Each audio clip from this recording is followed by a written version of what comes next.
الحمد للہ رب العالمین والصلاة والسلام علی سید المرسلین وعلی آلہ واصحابہ اجمعین اما بعد فاعوذ باللہ من الشیطان الرجیم بسم اللہ الرحمن الرحیم۔ آج ہمارا موضوع قرآن اور اخلاص ہے، اور اسی اخلاص کے ضمن میں ہم اس کے مقابل ریاکاری پر بھی بات کریں گے۔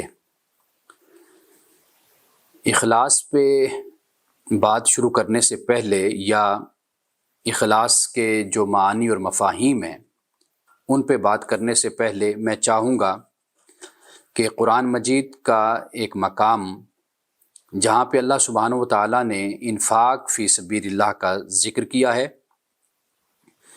اور اسی میں ہی اللہ نے ہمیں ریاکاری کے بارے میں، اخلاص اور تقوی کے بارے میں ہمیں بتایا ہے، اور مثالوں کے ذریعے سے اللہ سبحانہ و تعالیٰ قرآن مجید میں مختلف مقامات پر بات کو آسان کر کے اور ہمارے فہم کے لیے بیان فرماتا ہے۔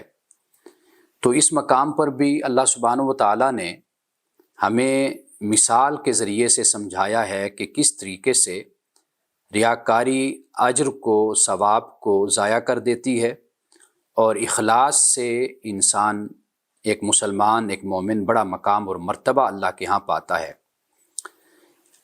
ان آیات میں انفاق کا ذکر ہے، یہاں تو صرف انفاق کا ذکر ہے، لیکن ہر عبادت اور ہر عمل اگر اس کی بنیاد اخلاص اور تقوی ہو تو وہ اللہ کی بارگاہ میں قابل قبول ہے، لیکن اگر اس میں ریاکاری اور دکھاوا اور بناوٹ اور تصنع پیدا ہو جائے، نمود و نمائش پیدا ہو جائے، تو وہ پھر عبادت ہو یا کوئی انسان کا نیک عمل ہو، وہ ضائع ہو جاتا ہے۔ تو سب سے پہلے تو ہم اس مقام کی تلاوت کرتے ہیں، پھر اس کے بعد اخلاص کا جو معنی ہے، مفہوم ہے، جو مقصد ہے، اس کو ہم بیان بھی کریں گے، اور قرآن پاک کے مختلف مقامات کا پھر ہم مطالعہ کریں گے۔ فرمایا مثل الذین ينفقون اموالهم فی سبیل اللہ کمثل حبۃ انبتت سبع سنابل فی کل سنبلۃ مئۃ حبۃ واللہ یضاعف لمن یشاء واللہ واسع علیم۔ یہ سورۃ البقرہ قرآن مجید کی دوسری سورت ہے، اور آغاز ہوتا ہے آیت نمبر 261 سے۔ فرمایا کہ ان لوگوں کی مثال جو اپنے مالوں کو اللہ کی راہ میں خرچ کرتے ہیں، ایک دانہ کی سی مثال ہے جو 7 بالیں اگائے، ہر ایک بال میں 100 دانے ہو۔ یہ جو سنبل ہے یا سنبلہ یہاں پر کہا گیا تو اس کا مطلب خوشہ ہے۔ واللہ یضاعف لمن یشاء واللہ واسع علیم، یعنی 7 بالیں اگائے، ہر ایک بال میں 100 دانے ہوں، اور اللہ جس کے لیے چاہے کئی گنا کر کے دیتا ہے، اور اللہ وسعت والا، علم والا ہے۔ اب یہ اللہ کی راہ میں جو خرچ کیا جاتا ہے، ایک دانہ کی مثال اللہ تعالیٰ نے دی ہے کہ جو 7 بالیں اگاتا ہے، اور پھر ہر ایک بال میں، یعنی بال سے مراد ایئر ہے، ہر ایک بال میں 100 دانے ہوں۔ تو اسی طریقے سے اللہ سبحانہ و تعالیٰ ایک مومن کے خرچ کردہ مال میں اجر اور ثواب اس طرح بڑھاتا چلا جاتا ہے۔ لیکن بات صرف یہاں تک نہیں رکھی، فرمایا واللہ یضاعف لمن یشاء، اللہ تعالیٰ اضافہ کرتا ہے جس کے لیے چاہتا ہے۔ یہ جو جس کے لیے چاہتا ہے، اس سے مراد یہ ہے کہ جو جتنا اخلاص اور تقوی اپنے انفاق میں اور اپنے عمل میں پیدا کرتا چلا جاتا ہے، تو اس کا اجر اور انعام اللہ کے ہاں اتنا بڑھتا چلا جاتا ہے۔ اب اس کے بعد فرمایا کہ الذین ينفقون اموالهم فی سبیل اللہ، جو اپنے مالوں کو اللہ کی راہ میں خرچ کرتے ہیں، ثم لا یتبعون ما انفقوا منا ولا اذی، پھر وہ پیچھا نہیں کرتے کہ جو انہوں نے خرچ کیا، یعنی خرچ کیا اور احسان کیا، وہ جو بھی کرتے ہیں اس کے، یعنی جب خرچ کرتے ہیں تو پھر اس کے پیچھے احسان اور تکلیف کو نہیں لاتے، یعنی جس شخص پر خرچ کر دیا، جس پر لگا دیا، اسے دے دیا، تو پھر یہ نہیں کہ اس کو جتاتے رہیں احسان اور پھر اس کو دکھ دیتے رہیں کہ چونکہ میں نے اس کو اپنا مال دیا یا میں نے اس کو اپنے احسان کے نیچے میں نے اس کو دبا لیا۔ تو کہا کہ یہ جو نہیں کرتے، لہم اجرہم عند ربہم، ان کا اجر ان کے رب کے پاس ہے، ولا خوف علیہم ولا هم یحزنون، اور ان پر نہ خوف ہے اور نہ یہ غمگین ہوں گے۔ اب اس کے بعد فرمایا قول معروف و مغفرۃ خیر من صدقۃ یتبعها اذی، نیک بات کہنا یعنی اچھی بات کہنا اور معاف کر دینا، مغفرت، یہ بہتر ہے اس صدقے سے کہ جس کے پیچھے دکھ پہنچایا جائے۔ واللہ غنی حلیم، اللہ تعالیٰ بے نیاز، حلیم ہے، بردبار ہے۔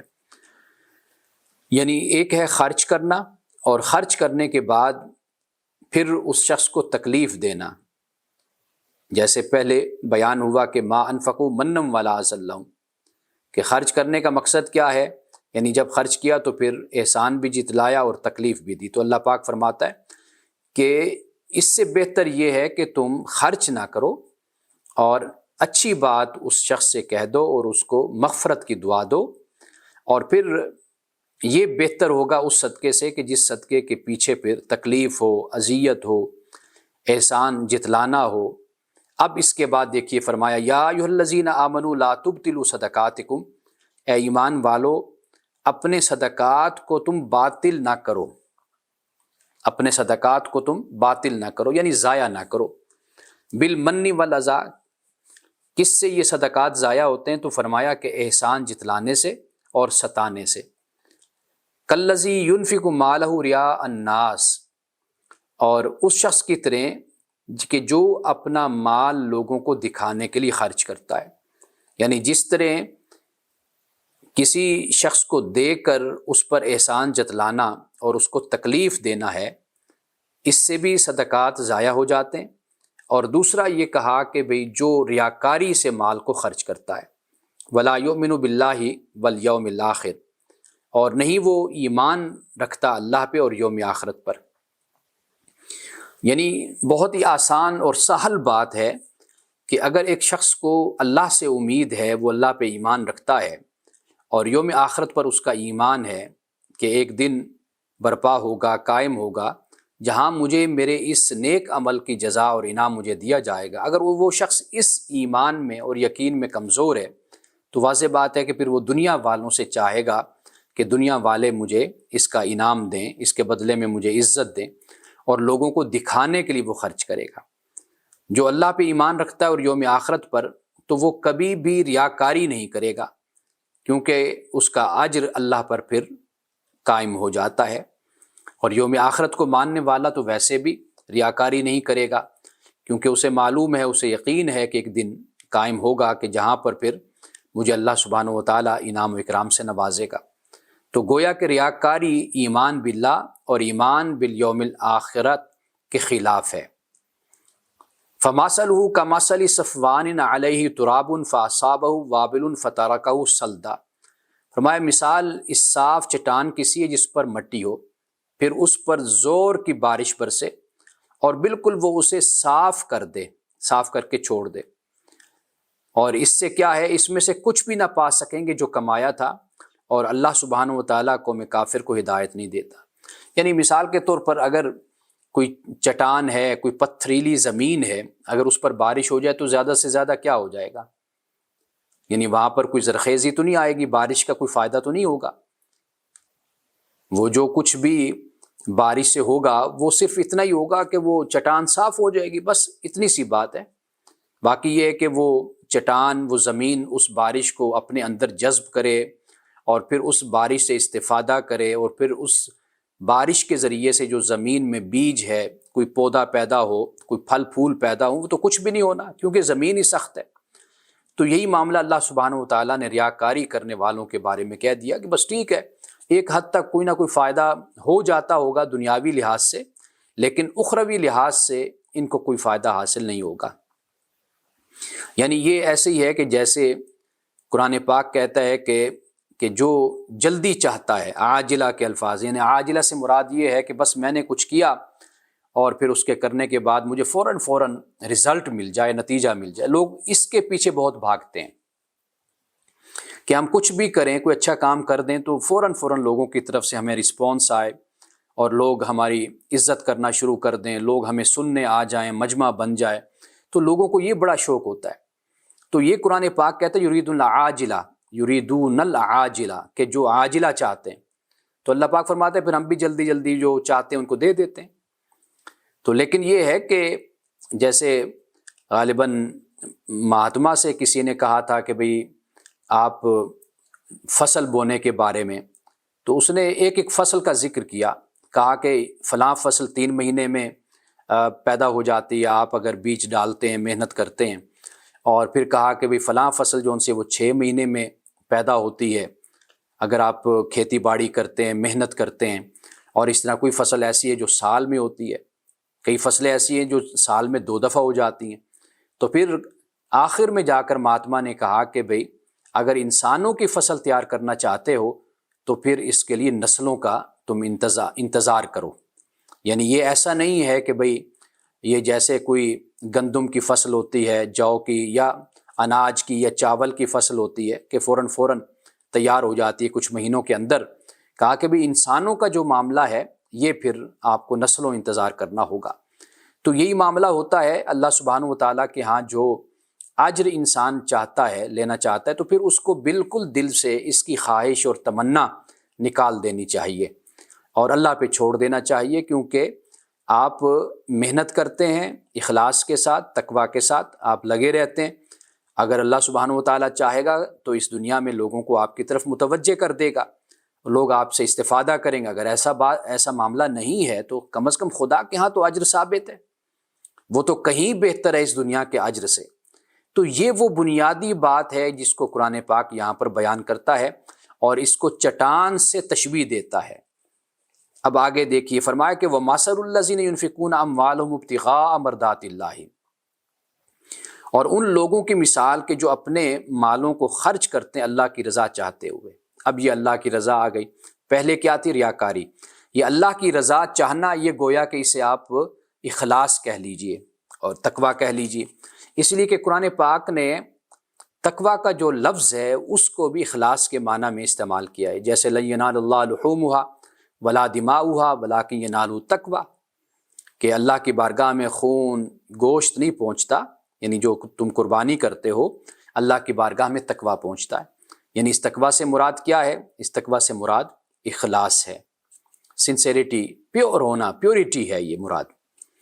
اب یہاں پر اللہ پاک یہ فرماتا ہے کہ اللہ کی رضا کی خاطر جو اپنے مال کو خرچ کرتے ہیں، وَتَثْبِيتًا مِّنْ أَنفُسِهِمْ، اور اپنے آپ کو مضبوط کرنے کے لیے، یعنی مال خرچ کیا تو اس سے مضبوطی ان میں پیدا ہوئی، انہوں نے اپنے ایمان کا یہ ثبوت اور یہ دلیل مہیا کی۔ کماثلی جنت بربوۃ اصابہا، اب یہ جو خرچ کرنا ان کا ہے اللہ کی رضا کے لیے، اب اس باغ کی مثال کی طرح ہیں جو اعلیٰ درجے کی زمین پر ہے، یعنی زرخیز زمین پر یا اوپر کر کے وہ موجود ہے، اور پھر اس پر زور کا مینا، زور کی بارش پڑتی ہے تو وہ اپنا پھل 2 چند دیتا ہے۔ یعنی صرف یہ نہیں ہے کہ بھئی ایک باغ آپ لگاتے ہیں تو وہ تو ایک چند ہی پھل دیتا ہے، یعنی جو لگ گیا سو لگ گیا، اور اس میں سے بھی بہت کچھ ہوتا ہے جو ضائع ہو جاتا ہے، لیکن اللہ پاک فرماتا ہے فَآتَتْ أُكُلَهَا ضِعْفَيْنِ، کہ دگنا وہ پھر اس کا پھل ملتا ہے اس باغ سے۔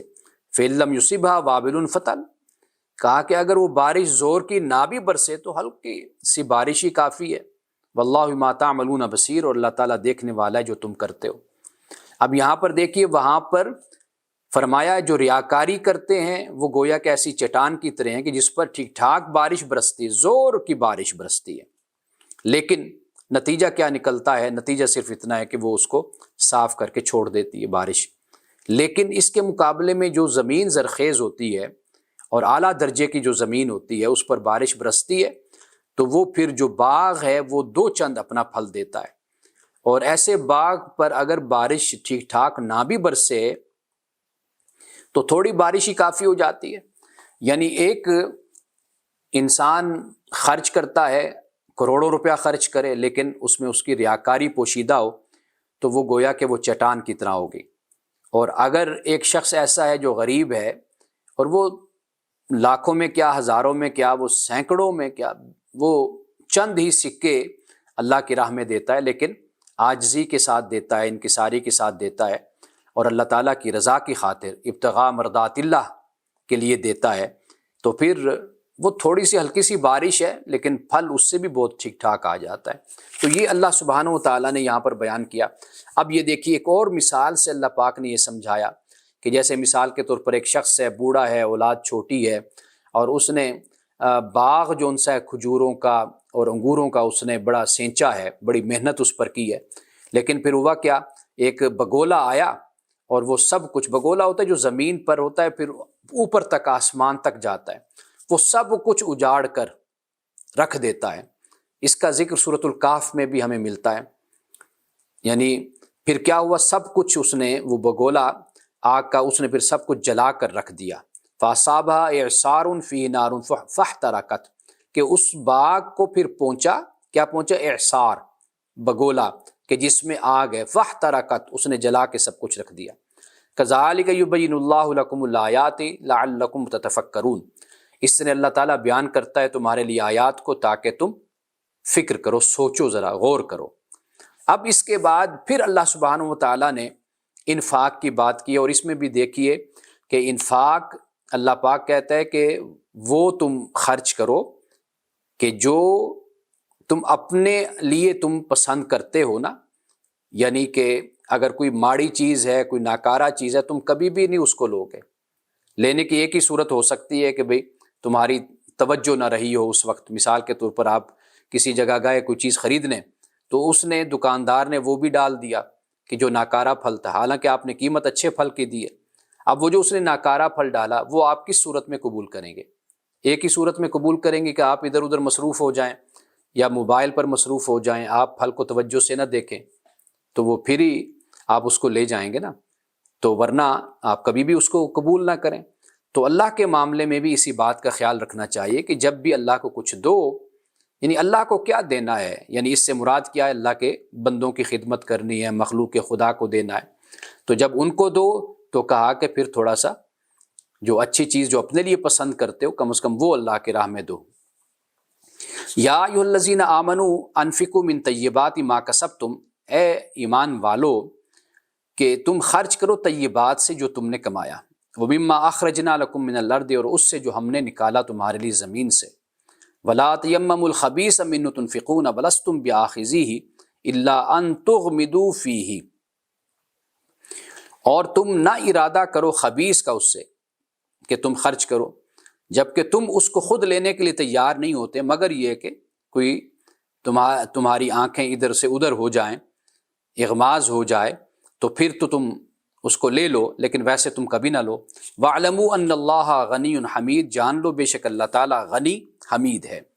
الشیطان یعیدکم الفقر، شیطان تمہیں تنگ دستی سے ڈراتا ہے، وَیَأْمُرُکم بِالْفَحْشَاءِ، اور تمہیں حکم دیتا ہے یا تمہیں مشورہ دیتا ہے کس کا، فحشاء کا۔ اب یہاں پر فحشاء سے مراد بخل مراد لیا جا سکتا ہے، کیونکہ پیچھے فقر کی بات ہوئی ہے۔ شیطان تنگ دستی سے ڈراتا ہے اور تمہیں بخل کا کہتا ہے۔ واللہ یعیدکم مغفرۃ منہ وفضلا، اور اللہ تم سے وعدہ کرتا ہے مغفرت کا اور اپنی طرف سے، اور فضل کا وعدہ کرتا ہے۔ واللہ واسع علیم، اللہ تعالیٰ وسعت والا، جاننے والا ہے۔ اب خرچ کرنا ہے اللہ کی راہ میں، تو جو اخلاص اور تقوی کی بنیاد پر خرچ کرے گا تو واضح بات ہے کہ وہ اللہ کی بارگاہ میں بہترین چیز پیش کرنے کی کوشش اپنی طرف سے کرے گا، اور جس نے ریاکاری کرنی ہوتی ہے تو وہ پھر لوگوں کو دکھاوے کے لیے چیز کو خرچ کرتا ہے۔ اب جہاں تک دکھاوے کا مقصد پورا ہوتا ہے وہ اس حد تک تو اچھی چیز دے گا، لیکن جہاں تک وہ یہ دیکھتا ہے کہ دکھاوا بھی ہو گیا اور اب میں اپنی ردی چیز کو بھی نکال سکتا ہوں، تو پھر وہ ردی چیز کو نکالے گا۔ شیطان کا معاملہ یہی ہے کہ وہ فقر سے ڈراتا ہے، اور وہ بخل کا یا فحشاء کا، فحش کا، بے حیائی کا وہ حکم دیتا ہے، جبکہ اللہ کی طرف سے جو وعدہ ہے وہ مغفرت کا ہے، اور اللہ کی طرف سے جو وعدہ ہے وہ فضل کا ہے۔ اب یہ تقریباً ایک رکوع سے زیادہ میں نے آپ کے سامنے یہ تلاوت کیا ترجمے کے ساتھ۔ اب دیکھ لیجیے، اس میں اللہ سبحانہ و تعالیٰ نے دونوں باتوں کو بیان کر دیا، یعنی اللہ نے اخلاص کو بھی بیان کر دیا اور اس کے اجر کو بھی بیان کر دیا، اور پھر اخلاص کے ساتھ اللہ سبحانہ و تعالیٰ نے جو ریاکاری ہے اس کو بھی بیان فرما دیا۔ اب بزرگ یہ فرماتے ہیں، یعنی اہل علم علماء کرام، یعنی وہ یہ کہتے ہیں کہ اعمال کی جو قبولیت ہے اس کے لیے دو شرطیں ہوتی ہیں۔ ایک تو خالص اللہ کے لیے ہو، قرآن پاک نے دین کا لفظ استعمال کیا ہے کہ اپنے دین کو اللہ کے لیے خالص کرنا۔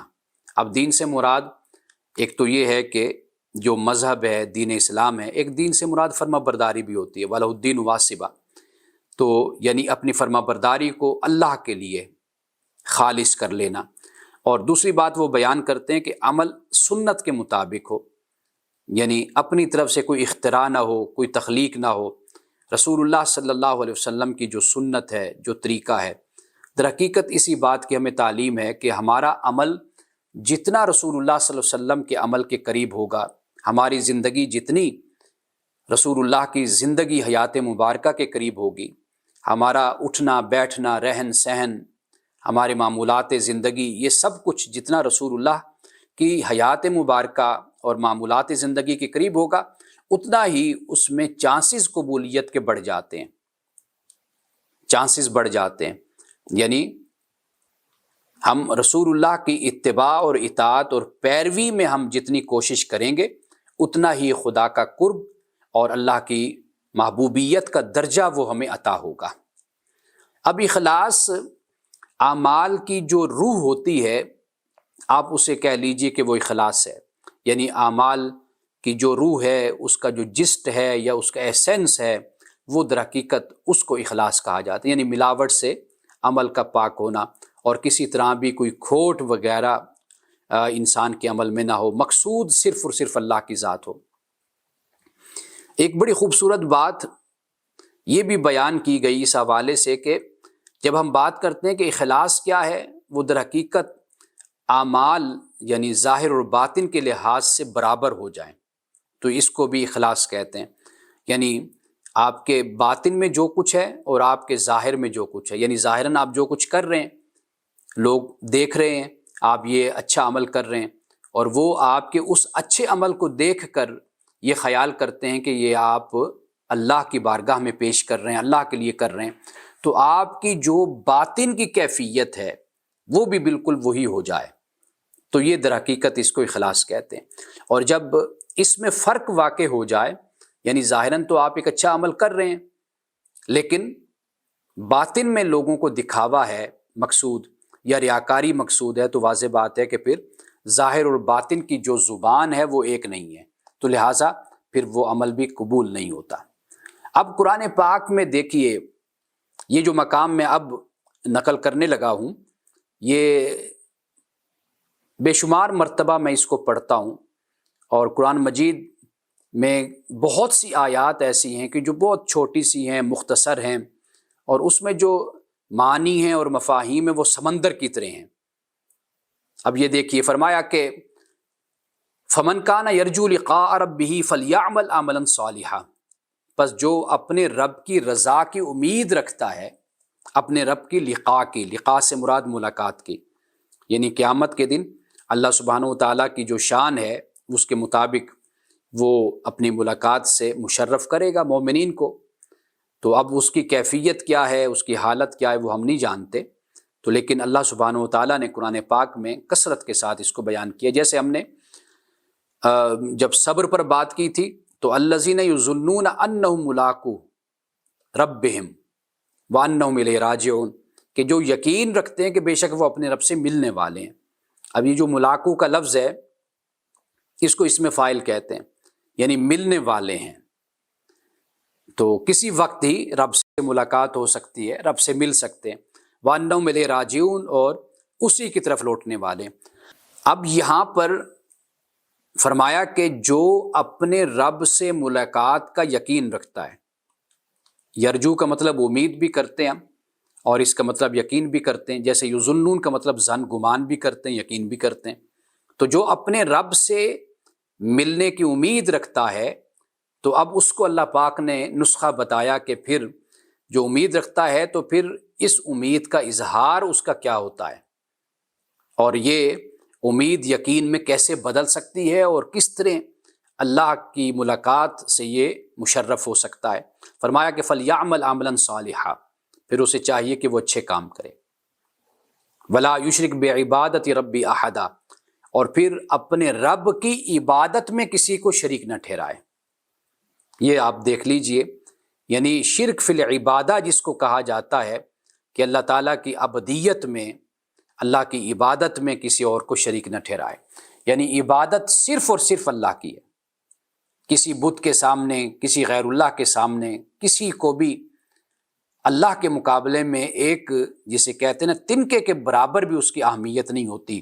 جو اللہ سبحانہ و تعالیٰ کا مقام ہے اور اللہ تعالیٰ جو خالق ہے، مالک ہے، رازق ہے، عبادت میں تو کسی کو بھی شریک نہیں کیا جا سکتا، کسی کو بھی نہیں شریک کیا جا سکتا۔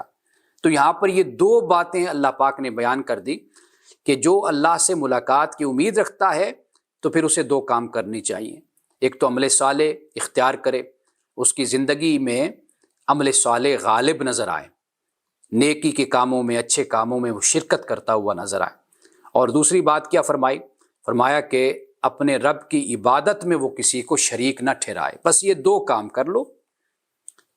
اب اس آیت کا جو آغاز ہوتا ہے وہ ان الفاظ سے ہوتا ہے کہ قل انما انا بشر مثلکم یوحی الی، اے نبی صلی اللہ علیہ وسلم کہہ دیجئے کہ اس میں کوئی شک نہیں کہ میں تمہارے جیسا بشر ہوں، یوحی الی میری طرف وحی کی جاتی ہے، انما الہکم الہ واحد، لیکن اس بات کو یاد رکھو کہ تمہارا معبود صرف ایک معبود ہے، صرف ایک معبود ہے۔ رسول اللہ صلی اللہ علیہ وسلم کو اللہ پاک نے فرمایا کہ آپ یہ کہہ دیجئے، یعنی اپنی پوزیشن کو آپ ان کے سامنے کلیئر کر دیجئے کہ دیکھو میں تمہارے جیسا انسان ہوں، بشر ہوں، میری طرف وحی کی جاتی۔ یہ وحی بہت بڑا مقام اور مرتبہ ہے، ایک بشر کو، ایک انسان کو خدا کی طرف سے وحی عطا ہونا اور مقام نبوت اور رسالت ہونا، کہ دنیا میں اس وقت کتنے کروڑوں انسان رہتے ہوں گے، لیکن ایک محمد عربی صلی اللہ علیہ وسلم کا انتخاب کرنا، اللہ اعلم حیث یجعل رسالتہ، اللہ بہتر جانتا ہے کہ اس نے اپنی رسالت کے لیے کس کو منتخب کرنا ہے اور کس کو منصب رسالت اور نبوت عطا کرنا ہے۔ تو آپ یہ دیکھیے کہ یہ کتنا بڑا مرتبہ ہے، کتنا بڑا مقام ہے کہ اللہ سبحانہ و تعالیٰ نے وحی نازل کی، ہم کلام ہوا، اپنا کلام عطا کیا، جبریل کو بھیجا۔ تو یہ بات کہنے کے بعد پھر کہا کہ اللہ تمہارا ایک ہے، ایک ہی معبود ہے، ہاں اس سے اگر ملنا چاہتے ہو تو پھر دو کام کرو۔ ایک کام تو یہ ہے، یعنی ملنا تو ممکن ہے کہ وہاں پر کافر، منافق، مشرک یہ لوگ بھی ہوں، لیکن جو اعزاز اور جو احترام اور جو سلامتی اور جو دعائیں اور جو تحفے جو مومنین کے لیے پیش کیے جانے ہیں وہ علیحدہ مومنین کا مقام اور مرتبہ ہے۔ عدالت میں ظالم بھی جاتا ہے، مظلوم بھی جاتا ہے، عدالت میں گناہگار بھی ہوتا ہے، معصوم بھی ہوتا ہے، ہر طرح کے لوگ ہوتے ہیں۔ تو اسی طرح اللہ کے پاس، اللہ کی بارگاہ میں سب لوگ ہوں گے، لیکن حالتیں ان کی اور ان کے مقام مختلف ہوں گے۔ اب اس کے بعد فرمایا رسول اللہ صلی اللہ علیہ وسلم سے ہی، یعنی جیسے پہلے فرمایا، یہاں پر فرمایا قل، اے نبی صلی اللہ علیہ وسلم آپ کہہ دیجئے، ان صلاتی و نسکی و محیای و مماتی للہ رب العالمین لا شریک لہ و بذالک امرت وانا اول المسلمین، کہ نبی صلی اللہ علیہ وسلم آپ کہہ دیجئے کہ بے شک میری نماز، میری قربانی، میری زندگی، میری موت، یہ صرف اور صرف اللہ کے لیے۔ کون؟ اللہ جو رب العالمین ہے، تمام جہانوں کا رب ہے، اس کا کوئی شریک نہیں ہے۔ وَبِذَالِكَ أُمِرْتُ، اور اسی کا مجھے حکم دیا گیا، اور وَأَنَا أَوَّلُ الْمُسْلِمِينَ، اور میں مسلمانوں میں، فرما برداروں میں سب سے پہلا فرما بردار ہوں۔ ابراہیم علیہ السلام بھی فرما بردار مسلم تھے، اسماعیل بھی مسلم تھے، سارے پیغمبر علیہ السلام مسلم تھے، اور رسول اللہ صلی اللہ علیہ وسلم کو بھی اللہ پاک نے فرمایا کہ آپ یہ کہہ دیجئے کہ میں مسلمانوں میں سب سے پہلا مسلمان ہوں۔ آپ اس آیت کو جو میں نے ابھی پڑھی ہے، سورۃ الانعام کی آیت نمبر 162 163، آپ دیکھیے یہ اخلاص ہے۔ پیغمبر اخلاص کے اعلیٰ مقام پر فائز ہوتا ہے کہ بے شک میری نماز، میری قربانی، میری زندگی، میری موت، یہ سب اللہ کے لیے جو رب ہے تمام جہانوں کا، اور اس کا کوئی شریک نہیں۔ یعنی مطلب یہ کہ نماز پڑھو تو اس کے لیے پڑھو، قربانی دو تو اس کے لیے، اور اپنی زندگی کو خالص کر لو۔ جیسے رسول اللہ صلی اللہ علیہ وسلم نے شرک اصغر فرمایا نا، شرک اصغر، وہ میں آگے جا کر حدیث بیان کروں گا کہ جس میں رسول اللہ صلی اللہ علیہ وسلم نے شرک اصغر کا اندیشہ خدشہ بیان کیا۔ اور شرک اصغر کیا ہے؟ وہ ریا ہے۔ زندگی اور موت یہ سب کچھ اللہ کے لیے خالص کر لیا جائے۔ اب وہ لوگ کہ جو دنیا اور آخرت، ان میں دنیا کو ترجیح دیتے ہیں یا وہ آخرت کو ترجیح دیتے ہیں، اب اس میں بھی جو معاملہ ہے وہ یہی اخلاص اور ریاکاری کہا جاتا ہے۔ یعنی جو دنیا کی زندگی کو چاہتے ہیں، اس کی زینت کو چاہتے ہیں، اللہ پاک کہتا ہے کہ ہم انہیں بھی دے دیتے ہیں، ایسا نہیں ہے کہ ہم ان کو محروم کرتے ہیں، لیکن ان کا پھر حصہ بس دنیا تک ہوتا ہے، آخرت میں ان کا کوئی حصہ نہیں ہوتا۔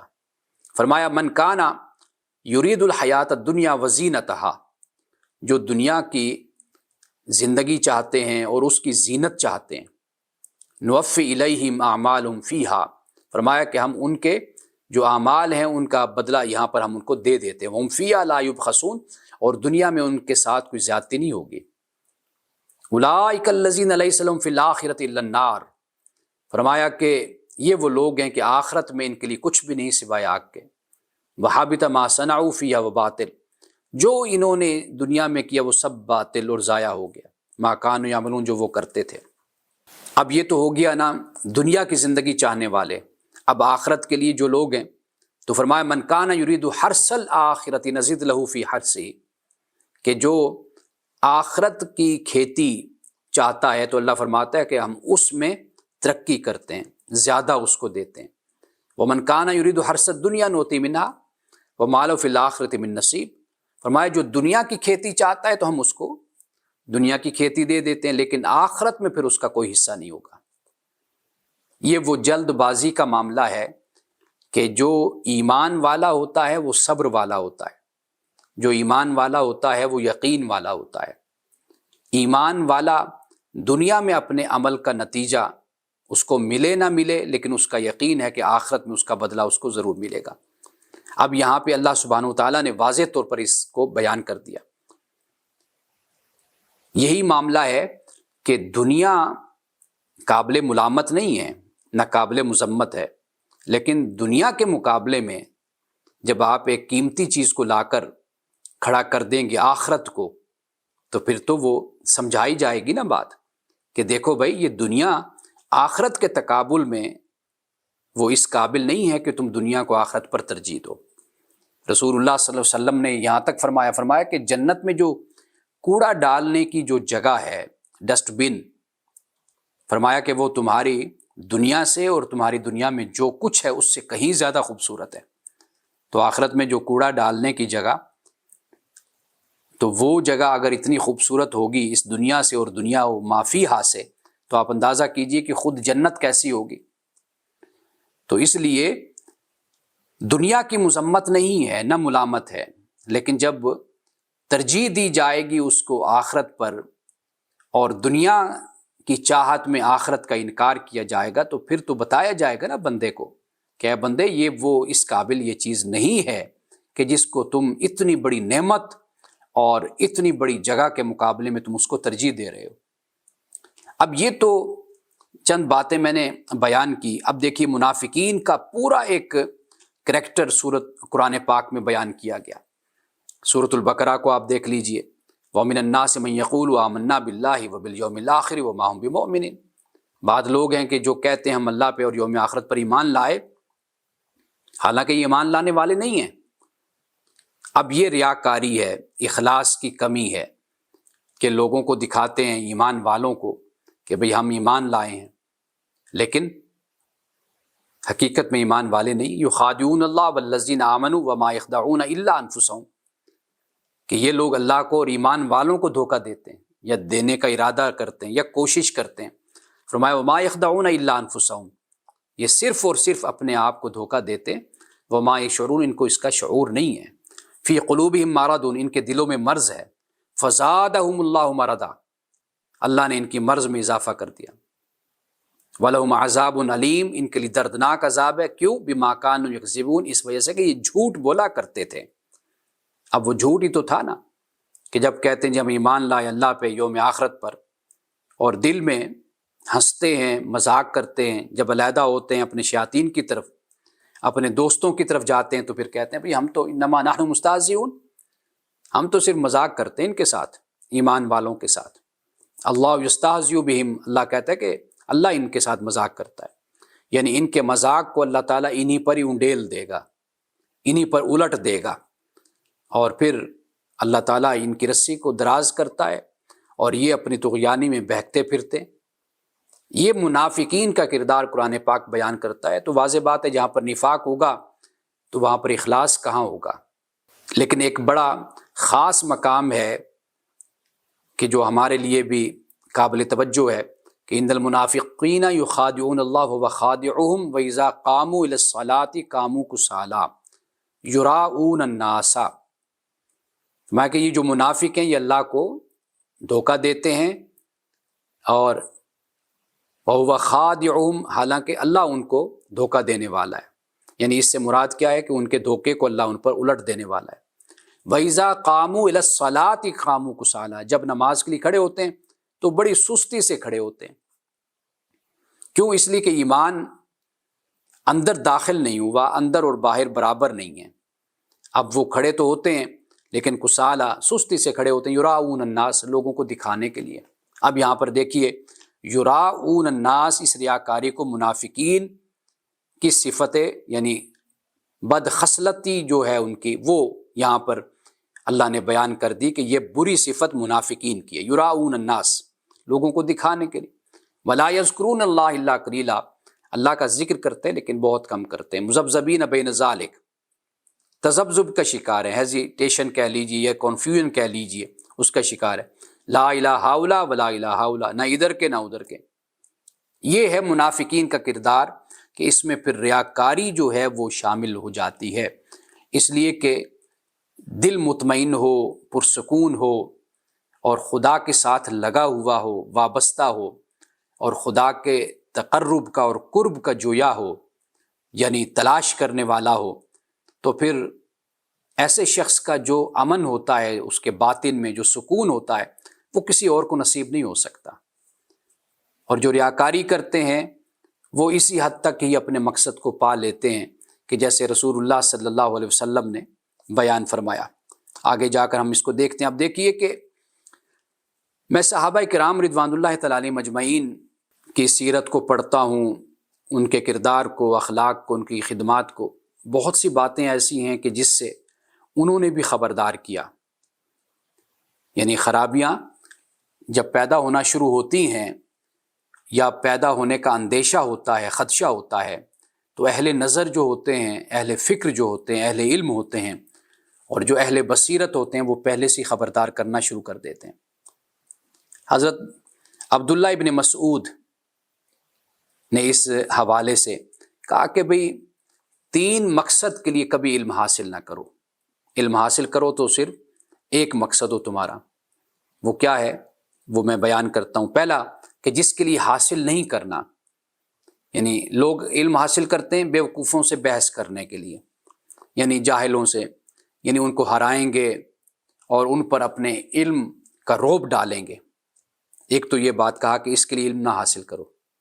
دوسرا کہا کہ علماء کرام سے جھگڑنے کے لیے علم نہ حاصل کرو، یعنی مناظرے کرنا، مباحثے کرنا اور الجھنا مختلف مباحث میں۔ اور تیسری بات عبداللہ ابن مسعود نے کہی کہ لوگوں کی توجہ حاصل کرنے کے لیے علم نہ حاصل کرو، کہ لوگ میری طرف متوجہ ہوں، مجھے عالم کہیں۔ فرمایا کہ ان 3 باتوں کے لیے علم کبھی نہ حاصل کرو۔ اب علم کس لیے حاصل کرنا ہے؟ فرمایا کہ وہ چیز اس علم کے لیے، علم کے ذریعے سے طلب کرو جو اللہ کے پاس ہے۔ اور اللہ کے پاس کیا ہے؟ کہا وہ اللہ کے پاس جنت ہے۔ عبداللہ ابن مسعود کہتے ہیں کہ بس یہی ہے جو باقی رہنے والی ہے، باقی اس کے علاوہ سب کچھ ختم ہو جانے والا ہے۔ تو علم حاصل کرنا ہے، جاننا ہے۔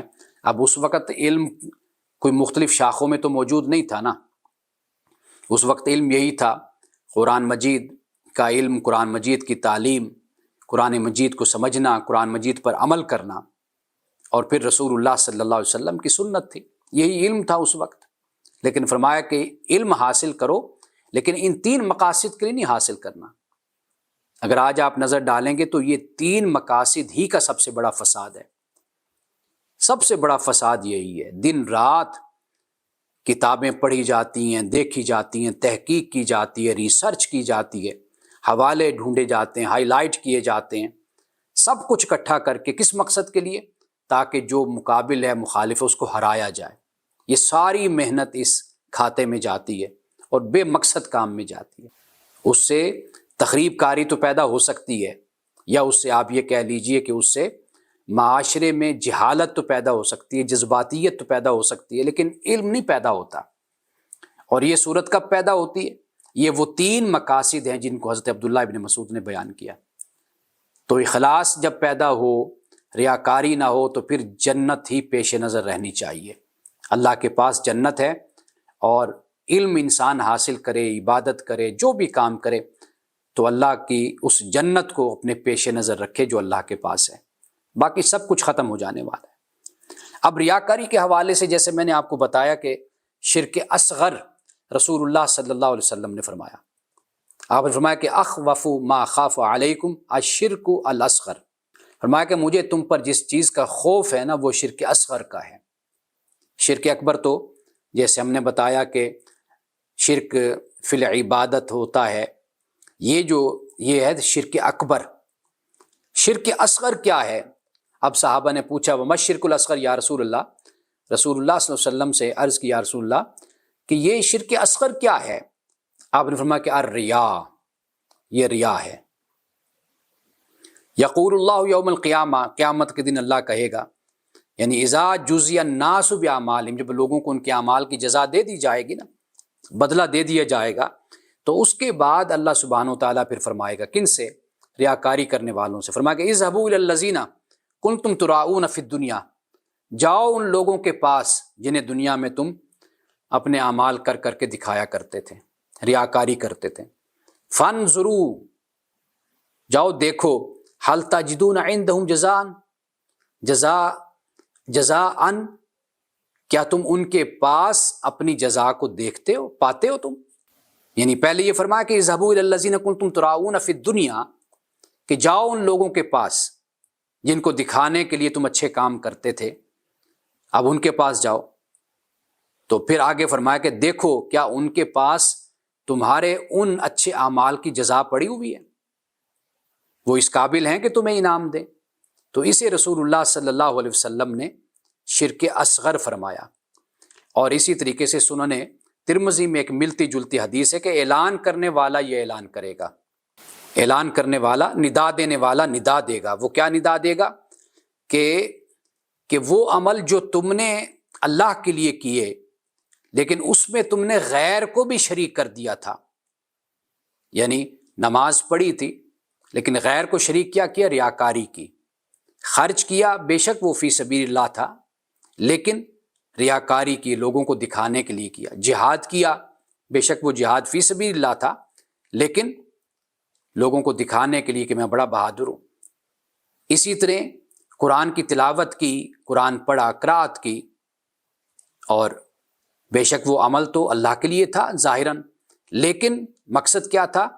لوگوں کو دکھانا۔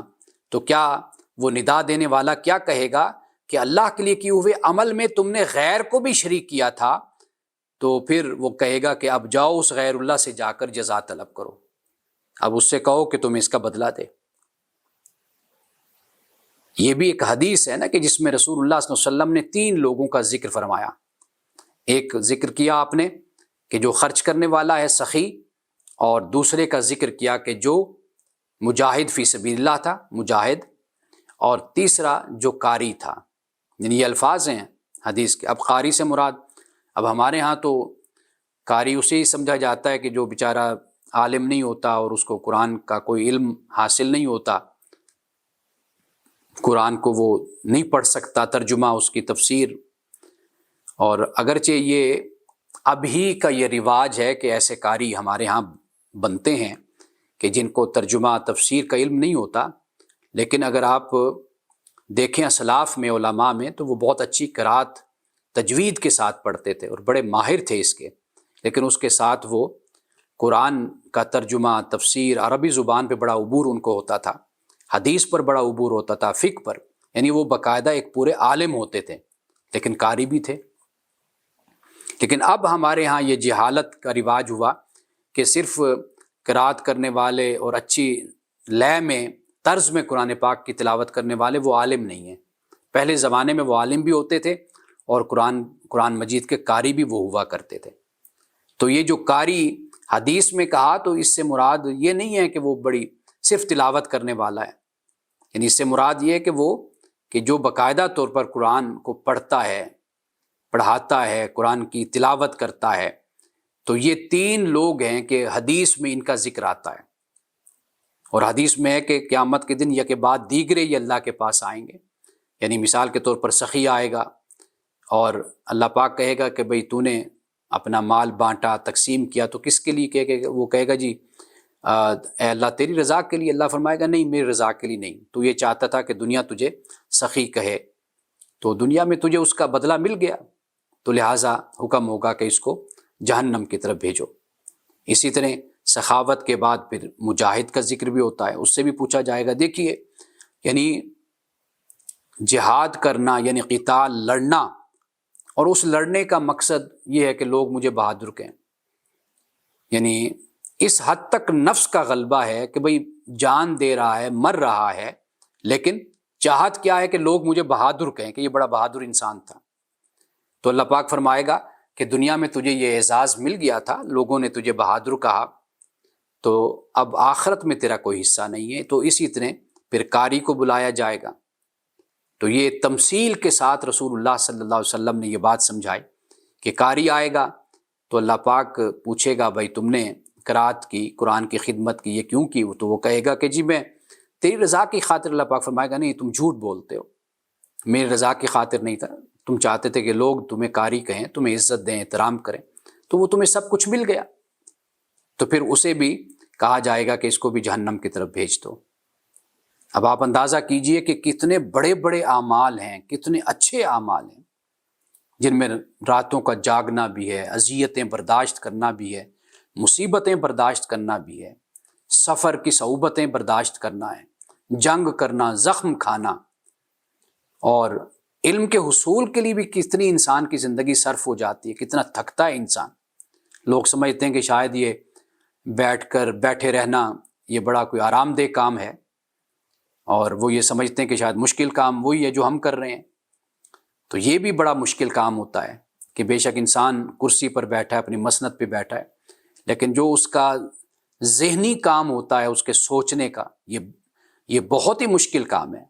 انسان کی صحت متاثر ہوتی ہے، انسان کی نیند متاثر ہوتی ہے، مختلف جسمانی عوارض انسان کو بیٹھنے سے، مطالعے سے، تحقیق سے، غور و فکر سے پیدا ہو جاتے ہیں، بہت سے مسائل ہوتے ہیں، لیکن آپ دیکھیے کہ یہ ساری محنتیں ضائع ہو جاتی ہیں اگر مقصود رب نہ ہو۔ اس معاملے میں اللہ سبحانہ وتعالیٰ بہت غیرت کا مظاہرہ فرماتا ہے۔ اس میں ہرگز اس بات کی اجازت نہیں ہے کہ کوئی بھی عمل ہو اور پھر اس میں غیر اللہ کو شریک کیا جائے، اپنے نفس کو شامل کیا جائے، اپنی چاہت کو، خواہش کو شامل کیا جائے۔ اللہ سبحانہ وتعالیٰ اسے قبول نہیں فرماتا۔ اب یہاں پر قرآن مجید میں جو یہ مخلص اللہ الدین قرآن پاک میں بار بار آیا، دیکھیے یہ سورۃ الزمر کی آیت نمبر 2 اور 3 ہے۔ فرمایا انا انزلنا الیک الکتاب بالحق، بے شک ہم نے آپ کی طرف کتاب کو حق کے ساتھ نازل کیا۔ فاعبد اللہ مخلص اللہ الدین، اللہ کی عبادت کر خالص ہو کر اس کے لیے دین کو، خالص کرتے ہوئے اس کے لیے دین کو۔ اب یہ دین سے مراد یعنی فرما برداری، صرف اور صرف اس کے لیے خالص کر کے ہی عبادت کرنی ہے۔ الا للہ الدین الخالص، بالکل واضح طور پہ کہہ دیا خبردار، دین خالص کا حقدار صرف اللہ ہے۔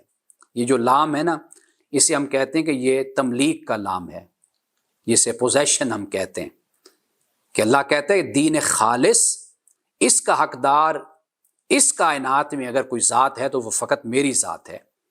اپنے دین کو، فرما برداری کو. فرما برداری جب دین کا ایک مطلب ہے، دیکھیے دین کا مطلب جزا سزا بھی ہوتا ہے، دین کا مطلب بادشاہ کا قانون بھی ہوتا ہے، دین کا مطلب مذہب بھی ہوتا ہے، دین کا مطلب اطاعت و فرما برداری بھی ہوتا ہے. یہاں پر اطاعت و فرما برداری ہے، یعنی اپنی فرما برداری اور اطاعت کو اللہ کے لیے خاص کر لو. کیوں؟ اس لیے کہ اللہ ہی اس کا حق رکھتا ہے، اس کائنات میں اللہ کے سوا کوئی نہیں ہے کہ جس کے لیے تم اپنی فرما برداری کو خاص کرو.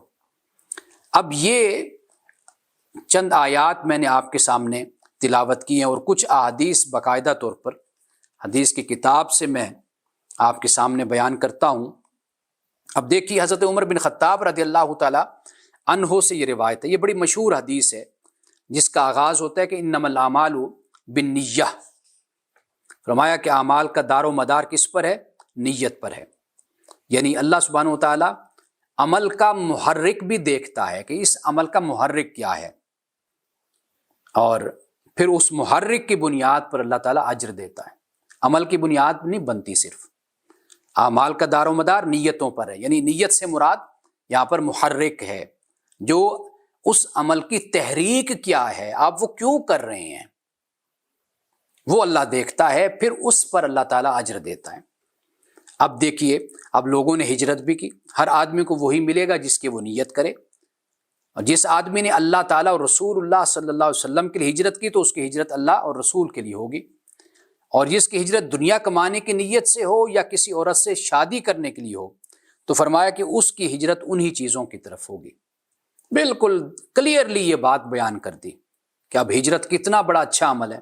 اگر کوئی یہ نیت کر کے ہجرت کرتا ہے کہ جی میں فلاں جگہ جاؤں گا تو مال کماؤں گا، یا میں کسی عورت سے شادی کر لوں گا، جیسے مکہ سے مدینہ لوگ آئے اور مدینہ میں آ کر بسے، انہوں نے ہجرت کی، اس ہجرت کو کہا کہ خالص اللہ اور اس کے رسول کے لیے رکھو. اگر مال اور عورت اگر تمہارے پیش نظر ہے تو پھر ذہن میں رکھ لو تو بس جو تمہیں ملا بس وہ مل گیا. اب اس ہجرت کا کوئی بھی اجر اور ثواب خدا کے ہاں تم نہیں پاؤ گے. حضرت ابو ذر غفاری رضی اللہ تعالی عنہ سے روایت ہے، آپ فرماتے ہیں کہ رسول اللہ صلی اللہ علیہ وسلم نے یہ فرمایا کہ قد افلح من اخلص قلبہ للایمان.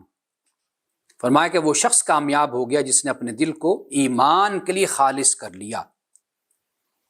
اس کے بعد فرمایا کہ اسے قلب سلیم، لسان صادق اور نفس مطمئنہ اور اخلاق حسنہ عطا کیے گئے ہوں. یعنی قلب سلیم سے مراد کیا ہے؟ بغض، حسد اور برے کاموں سے جو پاک دل ہو جس کا. لسان صادق، سچ بولنے والی زبان. اور نفس مطمئنہ، اللہ پاک کی تابعداری پر جو سکون حاصل کرنے والی طبیعت ہوتی ہے. یعنی اللہ تعالیٰ کی پیروی کرے تو نفس مطمئنہ، دل کو سکون ملے، اطمینان ملے، یہ نفس مطمئنہ. اور اخلاق حسنہ، یہ فرمایا کہ یہ خالص یہ ہے اپنے دل کو ایمان کے لیے خالص کرنا. وہ یہ چیزیں ہیں کہ یہ اپنے اندر خوبیاں پیدا کرے ایک مومن. حضرت ابو ہریرہ رضی اللہ تعالیٰ عنہ روایت کرتے ہیں کہ رسول اللہ صلی اللہ علیہ وسلم نے فرمایا کہ جب بندہ کھلے طور پر سب کے سامنے نماز پڑھتا ہے اور خوبی کے ساتھ پڑھتا ہے، اور جب چھپ کر تنہائی میں پڑھتا ہے تو اس وقت بھی اسی خوبی کے ساتھ پڑھتا ہے. یعنی نہ خلوت اور نہ جلوت، اس میں کوئی فرق نہیں ہے. مجلس اور تنہائی میں کوئی فرق نہیں ہے. یعنی جس طرح لوگوں کے سامنے پڑھتا ہے اسی طرح خلوت میں بھی پڑھتا ہے. تو فرمایا کہ اللہ تعالیٰ فرماتا ہے کہ میرا یہ بندہ صدق کا حامل ہے، یہ میرا بندہ صدق رکھتا ہے، یعنی واقعی یہ میرا بندہ ہے کہ جس کی خلوت اور جلوت میں کسی طرح کا فرق نہیں ہے. حضرت ابو ذر غفاری رضی اللہ تعالیٰ عنہ سے یہ حدیث بھی روایت ہے کہ رسول اللہ صلی اللہ علیہ وسلم نے فرمایا کہ اللہ فرماتا ہے کہ جو شخص ایک نیکی کرتا ہے اس کو اس جیسی 10 نیکیوں کے برابر ثواب ملتا ہے، اور جس کو چاہتا ہوں اس کے اخلاص کے مطابق اس سے بھی زیادہ دیتا ہوں. جو شخص کوئی برائی کرتا ہے تو اس کو اسی برائی کے برابر سزا ملتی یا میں اسے بھی معاف کر دیتا ہوں. جو شخص اطاعت اور فرما برداری کے ذریعے ایک بالشت میری طرف آتا ہے تو میں ایک ہاتھ اس کی طرف آتا ہوں. جو شخص میری طرف ایک ہاتھ آتا ہے میں اس کی جانب دونوں ہاتھوں کے پھیلانے کے برابر بڑھتا ہوں۔ جو شخص میری طرف چل کر آتا ہے میں اس کی طرف دوڑ کر آتا ہوں۔ جو شخص زمین کے برابر بھی گناہ لے کر مجھ سے ملے گا بشرطے کہ اس نے میرے ساتھ شریک نہ کیا ہو، تو اگر میں چاہوں گا تو اس کو زمین کے برابر ہی مغفرت عطا کروں گا۔ اب یہ وہی بات ہے کہ اخلاص جب پیدا کر لے انسان تو پھر اس کو اللہ کی طرف سے اجر اور انعام ملتا ہے۔ اور پھر یہ ہے کہ شرک نہ ہو بندے میں، بس ان اللہ لا یغفر ان یشرک بہ ویغفر ما دون ذلک لمن یشاء۔ اللہ سبحانہ و تعالیٰ جب انعام کی بات کرتا ہے تو پکا وعدہ فرماتا ہے، اور جب جہنم کی بات کرتا ہے تو اللہ فرماتا ہے کہ اللہ جو چاہتا ہے وہ کرنے والا ہے۔ اب یہ دیکھیے حضرت ابی وقاص سے یہ روایت ہے کہ رسول اللہ صلی اللہ علیہ وسلم نے حجۃ الوداع کے سال میری اس بیماری میں عیادت کی۔ حضرت ابی وقاص کی یعنی طبیعت خراب ہوئی اور آپ کی ایک بیٹی تھی، تو آپ اس کے بارے میں یعنی پریشان تھے، تو رسول اللہ صلی اللہ علیہ وسلم جب عیادت کے لیے تشریف لائے تو انہوں نے عرض کی یا رسول اللہ کہ مجھے بیماری ہو گئی اور میں مالدار بھی ہوں، میرے ورثاء میں سے کوئی بھی وارث نہیں سوائے میری ایک بیٹی کے، کیا میں اپنا 2/3 مال صدقہ نہ کر دوں، 2 حصے؟ آپ نے فرمایا کہ نہیں۔ میں نے عرض کیا کہ نصف آدھا یعنی آدھا کر دوں؟ آپ نے فرمایا نہیں۔ پھر آپ نے فرمایا 1/3 تیسرا حصہ یعنی عرض کرتے ہیں۔ رسول اللہ صلی اللہ علیہ وسلم نے فرمایا کہ 1/3 اور 1/3 بھی بڑی ہے، تو اپنے وارثوں کو مالدار چھوڑے، اس سے بہتر ہے کہ انہیں محتاج چھوڑے کہ لوگوں سے وہ مانگتے پھریں۔ تم جب بھی اللہ پاک کی رضا اور خوشی کے لیے خرچ کرتے ہو، یہاں پر وہ الفاظ آ گئے کہ اللہ پاک کی خوشنودی کے لیے اور اس کی رضا کے لیے جب تم خرچ کرتے ہو تو اس پر تمہیں اجر یعنی انعام دیا جائے گا، یہاں تک کہ جو لقمہ تم اپنی بیوی کے منہ میں ڈالتے ہو اس پر بھی تمہیں اجر یعنی انعام دیا جائے گا۔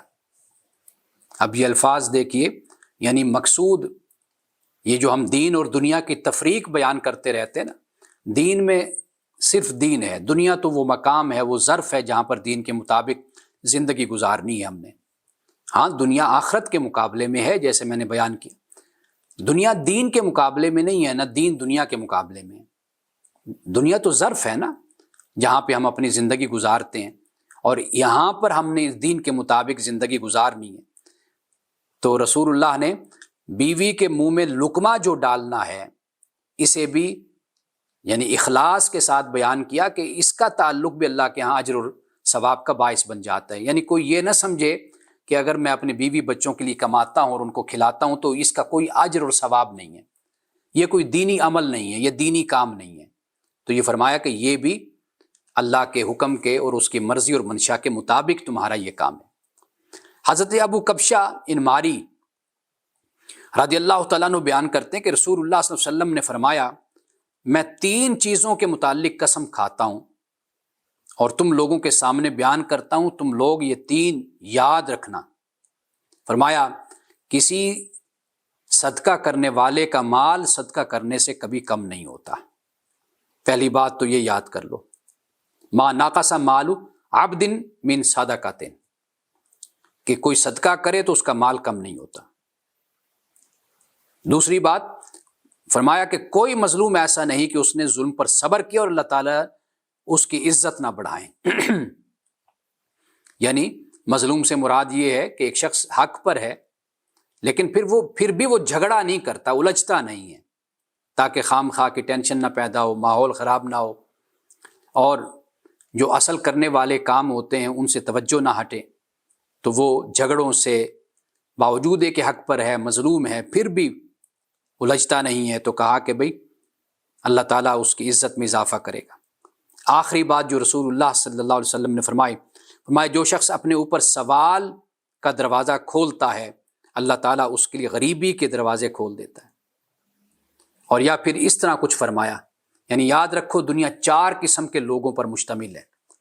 ایسا شخص جسے اللہ تعالیٰ نے مال اور علم دونوں دولتوں سے نوازا ہو اور وہ اس میں تقوی اختیار کرتا، صلہ رحمی کرتا اور اللہ تعالیٰ کا حق ادا کرتا، یہ سب سے افضل ہے۔ مال اور علم دونوں دولتوں سے نوازا پھر تقوی اختیار کرتا ہے، صلہ رحمی کرتا ہے اور اللہ تعالیٰ کا حق ادا کرتا ہے، یہ سب سے افضل ہے۔ پھر فرمایا وہ شخص جسے علم تو عطا کیا گیا لیکن دولت نہیں دی گئی، وہ سچے دل سے اپنی اس خواہش کا اظہار کرے کہ کاش میرے پاس دولت ہوتی جس سے میں فلاں شخص کی طرح عمل کرتا۔ ان دونوں شخصوں کے لیے برابر اجر اور ثواب ہے۔ یعنی اس کے پاس علم تو ہے لیکن دولت نہیں ہے، یہ کہتا ہے کاش میرے پاس ہوتی تو میں بھی اس شخص کی طرح خرچ کرتا۔ اللہ پاک فرماتا ہے بے شک تجھے میں نے دولت نہیں دی لیکن اجر میں تجھے اس خرچ کرنے والے کے برابر ہی دیتا ہوں، علم کا ثواب بھی اور خرچ کرنے کا ثواب بھی۔ اور پھر فرمایا کہ ایسا مالدار جو علم کی دولت سے محروم ہو اور اپنی دولت کو ناجائز جگہوں پر خرچ کرے، نہ اس کے کمانے میں اللہ پاک سے ڈرتا ہو اور نہ اس سے صلہ رحمی کرے اور نہ ہی اس کی زکوٰۃ وغیرہ ادا کرے، فرمایا یہ شخص سب سے برا ہے۔ اب اس سے آگے فرمایا کہ ایسا شخص جس کے پاس نہ دولت ہے نہ علم لیکن اس کی خواہش ہے کہ کاش میرے پاس دولت ہوتی تو میں فلاں کی طرح خرچ کرتا، یہ شخص بھی اپنی نیت کا جواب دے اور ان دونوں کے برابر اس کو یعنی اس کا ثواب ملے گا۔ یہ رسول اللہ صلی اللہ علیہ وسلم نے یہاں پہ بیان فرمایا کہ ایسا شخص جس کے پاس نہ دولت ہے اور نہ علم لیکن اس کی خواہش ہے کہ کاش میرے پاس دولت ہوتی تو میں فلاں کتنے خرچ کرتا، تو اس شخص کو پھر اس کی جو نیت ہے اس کے مطابق اس کے ساتھ جو معاملہ ہوگا وہ کیا جائے گا۔ تو یہ آج ہم نے اخلاص اور اس کے مقابلے میں ریاکاری، اس پر ہم نے بات کی۔ بارک اللہ لنا ولکم فی القرآن العظیم ونفعنا وإیاکم بالآیات والذکر الحکیم، صدق اللہ العظیم۔